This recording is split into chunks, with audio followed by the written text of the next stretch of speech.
Hello student, कैसे हैं आप सब। उम्मीद करते हैं बढ़िया होंगे, तैयारी भी ठीक ठाक कर रहे होंगे। स्टूडेंट, फर्स्ट एड के टॉपिक से कुछ 10-12 क्वेश्चन यहाँ पर दिए हुए हैं, तो इनको पढ़ लीजिए, समझ लीजिए। हो सकता है होम साइंस के किसी भी एग्जाम में यहाँ से आपको एक आध क्वेश्चन देखने को मिल जाए। तो आइए डिस्कस करते हैं। सबसे पहला यहाँ पर क्वेश्चन दिया हुआ है कि प्राथमिक चिकित्सा दिवस कब मनाया जाता है, यानी कि फर्स्ट एड डे कब मनाया जाता है। तो ये मनाया जाता है सितंबर के दूसरे शनिवार को। इसका जो करेक्ट ऑप्शन है वो है बा, यानी कि दूसरा क्वेश्चन है यहाँ पे, प्राथमिक चिकित्सा का मुख्य उद्देश्य क्या होता है, यानी कि प्राथमिक चिकित्सा जो दी जाती है इसका मुख्य उद्देश्य क्या होता है। इसका मुख्य उद्देश्य होता है घायल की जान बचाना। इसका करेक्ट ऑप्शन है आ, यानी कि घायल की जान बचाना। कोई अगर सामने वाला व्यक्ति बीमार है, बेहोश हो गया है, आग से झुलस गया है, तो प्राथमिक चिकित्सा इसलिए दी जाती है कि सामने वाले की जान बच सके, यानी कि उसकी स्थिति और ज़्यादा गंभीर ना हो जाए। तो इसीलिए प्राथमिक चिकित्सा का जो मुख्य उद्देश्य होता है वो होता है घायल की जान बचाना। तीसरा क्वेश्चन यहाँ पर दिया हुआ है, प्राथमिक चिकित्सक का प्रमुख गुण क्या होता है, यानी कि जो व्यक्ति प्राथमिक चिकित्सा दे रहा है उसको हम क्या कहेंगे, प्राथमिक चिकित्सक कहेंगे। तो उसके अंदर कौन कौन से गुण होने चाहिए। तो पहला ऑप्शन है बुद्धिमान होना चाहिए। दूसरा है इसमें दक्षता, यानी कि उसके अंदर स्किल्स होनी चाहिए। तीसरा है उसमें सेवा भाव। तो इसका जो करेक्ट ऑप्शन है वो है चौथा वाला, यानी कि उपयुक्त सभी। ये सारे गुण प्राथमिक चिकित्सक वाले व्यक्ति के अंदर होने चाहिए। चौथा क्वेश्चन है यहाँ पे, किस मंत्रालय ने मई 2015 में भारत के राजपत्र में इंडियन गुड सैमरिटन और बाई स्टैंडर्ड्स संरक्षण दिशा निर्देश प्रकाशित किए। तो इसका जो सही ऑप्शन है वो है सड़क परिवहन और राजमार्ग। इसका जो करेक्ट ऑप्शन है वो है सड़क परिवहन और राजमार्ग। सड़क परिवहन और राजमार्ग में इंडियन गुड सैमरिटन और बाई स्टैंडर्ड संरक्षण दिशा निर्देश क्या किए गए, प्रकाशित किए गए। पांचवा क्वेश्चन है यहाँ पे, चौथे वाले का जो करेक्ट आंसर है वो है बा, यानी कि दूसरा, सड़क परिवहन और राजमार्ग। पर सड़क परिवहन और राजमार्ग में इंडियन गुड सैमरिटन और बाई स्टैंडर्ड संरक्षण दिशा निर्देश क्या किए गए, प्रकाशित किए गए। नेक्स्ट क्वेश्चन है यहाँ पे, दुर्घटना के समय घायल की मदद करने वाला क्या कहलाता है, यानी कि सड़क पे कोई दुर्घटना हो गई है तो उसकी जो मदद करने वाला व्यक्ति है वो क्या कहलाता है। यानी कि कोई भी दुर्घटना हो गई है, घर में हो गई है, बाहर हो गई है, तो उस दुर्घटना के समय जो घायल व्यक्ति की मदद करता है वो क्या कहलाता है, वो कहलाता है प्राथमिक चिकित्सक। तो इसका जो करेक्ट ऑप्शन है वो है दूसरा। नेक्स्ट क्वेश्चन यहाँ पर दिया हुआ है छठवां, विश्व प्राथमिक चिकित्सा दिवस की शुरुआत international federation of red cross ने किस सन में की थी। तो इसका जो सही आंसर है वो है पहला, यानी कि 2000 में इसकी शुरुआत की गई। नेक्स्ट क्वेश्चन दिया हुआ है, 19वीं शताब्दी के मध्य में 4 राष्ट्रों का पहला अंतर्राष्ट्रीय सम्मेलन कहाँ आयोजित हुआ। तो इसका जो सही आंसर है वो है दूसरा, यानी कि जिनेवा में। नेक्स्ट क्वेश्चन है, 8वां क्वेश्चन क्या दिया हुआ है, प्राथमिक चिकित्सा किस स्थान पर नहीं दी जाती है।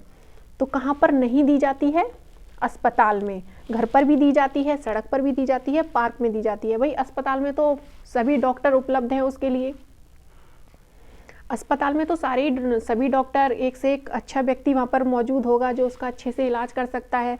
लेकिन घर पर कोई डॉक्टर मौजूद नहीं है, कोई दुर्घटना हो गई है तो प्राथमिक चिकित्सा आप घर पर देते हैं, सड़क पर देते हैं और पार्क में देते हैं। कहाँ पर नहीं देते हैं, अस्पताल में।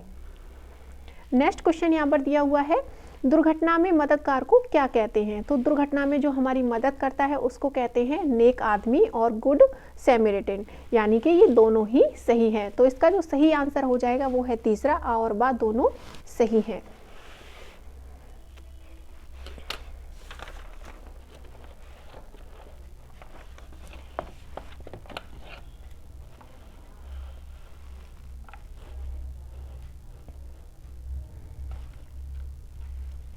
नेक्स्ट क्वेश्चन यहाँ पर दिया हुआ है, प्राथमिक चिकित्सक का प्रथम कार्य क्या होता है। जो प्राथमिक चिकित्सा दे रहा है उस व्यक्ति को हम प्राथमिक चिकित्सक कहते हैं। तो उस प्राथमिक चिकित्सक का पहला काम क्या होता है, खतरे को पहचानना, परिवार को फ़ोन करना, CPR करना, रोगी को आराम देना। तो इसका जो सही आंसर है वो है आ, खतरे को पहचानना। दूसरा क्वेश्चन है यहाँ पे, यदि कोई घायल व्यक्ति मदद लेने से मना कर दे तो क्या करना चाहिए? पहला है इसमें उसकी मदद करनी चाहिए, दूसरा है उसमें पास खड़े रहकर निगरानी करनी चाहिए, व चिकित्सक से संपर्क करना चाहिए। इस 11वें का जो सही आंसर है वो है दूसरा। नेक्स्ट क्वेश्चन है यहाँ पर, प्राथमिक चिकित्सक का दायित्व खत्म हो जाता है जब घायल के घर के लोग आ जाते हैं, घायल होश में आ जाता है, कुशल चिकित्सक मामला संभाल लेता है। तो इसका जो सही आंसर है वो है तीसरा, यानी कि सा।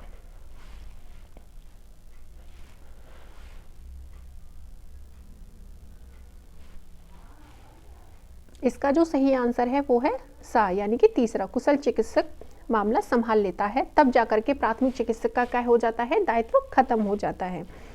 नेक्स्ट क्वेश्चन है यहाँ पे, किसी भी प्राथमिक चिकित्सा स्थिति में प्राथमिक उपचारकर्ता को घायल व्यक्ति की व्यक्तिगत गोपनीयता बनाए रखने के लिए कदम उठाने चाहिए। बिल्कुल सही बात है, उठाने चाहिए। इसमें जो सही आंसर है वो है सत्य, यानी कि कोई भी व्यक्ति किसी की मदद कर रहा है तो पुलिस वाले हैं या और लोग हैं उससे सवाल जवाब कर रहे हैं कि आप कौन हो, क्या हो, कहाँ के रहने वाले हो, तो इस तरीके के सवाल जवाब नहीं करने चाहिए अगर कोई व्यक्ति किसी भी दुर्घटना वाले व्यक्ति की हेल्प कर रहा है। नेक्स्ट क्वेश्चन है यहाँ पे, में बीमार और घायल सैनिकों को सहायता प्रदान करने के लिए रेड क्रॉस का गठन कब किया गया था? तो ये किया गया था युद्ध के समय। तो इसका जो सही आंसर है वो है बा, यानी कि युद्ध। नेक्स्ट क्वेश्चन है, प्राथमिक चिकित्सा का एक महत्वपूर्ण कार्य क्या है? तो मानवीय, सामाजिक और नेक, ये तीनों ही कार्य क्या हैं? प्राथमिक चिकित्सा के महत्वपूर्ण कार्य हैं।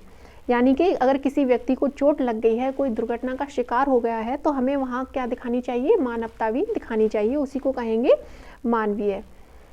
नेक्स्ट है इसमें, नेक्स्ट क्वेश्चन है, दुर्घटनाग्रस्त व्यक्ति को कम से कम हिलाना डुलाना चाहिए, क्या ये बात सही है? बिल्कुल सही बात है। तो इसका जो करेक्ट आंसर है वो है आ, यानी कि सभी। ये बात सही है कि अगर कोई व्यक्ति के साथ कोई भी दुर्घटना हो गई है तो हमें उसे कम से कम हिलाना डुलाना चाहिए। अगर उसे हिलाते डुलाते रहेंगे तो वो और ज़्यादा परेशान हो सकता है। तो आई होप ये क्वेश्चन आपको अच्छे से समझ आए हो। यहाँ से आपको एक आध क्वेश्चन जरूर कहीं ना कहीं एग्जाम में होम साइंस वाले में देखने को मिल जाएगा। नेक्स्ट वीडियो आपको जल्द प्रोवाइड करा दिया जाएगा। तब तक के लिए खुश रहें, मस्त रहें, लगातार अपनी तैयारी करते रहें। Thank you student.